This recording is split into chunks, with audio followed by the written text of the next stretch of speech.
Well, that was an interesting experience. It was. The user interface is a little clunky at first, but what I saw that bothered me were the names of at least 6 men that have been redacted that are likely incriminated by their inclusion in these files. So that's the first thing that I saw. It took some digging to find them. Then I'll let you talk about what you saw. Well, and we discussed that. I mean, there are 6 men, some of them with their photographs that have been redacted, and there's no explanation why those people were redacted. And Thomas discovered it through his MIT logic with some of the searches. But, you know, that's really concerning. I think there are 2 other points. One is some of the internet concern about some of the more sensational emails. I mean, I do think it's important to recognize that some of the senders on that are women, and so some of the redactions may be appropriate, some may not be appropriate. We need to look at that. But just because there's an email out there, it doesn't mean that there's necessarily an improper redaction. The bigger concern is these 6 individuals.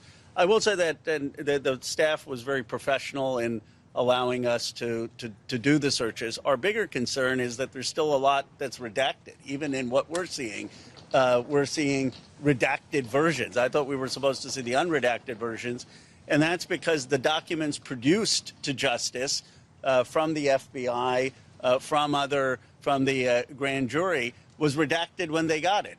So we kept doing the searches for the unredacted information. It's the identical redactions that they have. Now, I don't think that's nefarious on the career attorneys that were reviewing it, but they obviously haven't gotten the production because our law says that the FBI and the original grand jury needs to be unredacted. Right. The U.S. attorneys and the FBI are compelled, as well as the DOJ, and the DOJ was responsible for this document production, and they just produced documents that have been given to them from the FBI, the 302 forms, for instance, which need to be unredacted. There was one other thing that definitely needs to be addressed.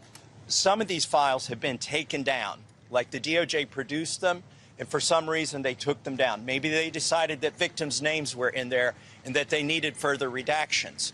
But those documents not only haven't been put back up on the site with the appropriate redactions, they were not available to us to search. As far as I could tell, we couldn't search the documents that had been taken off the internet. Can you share with us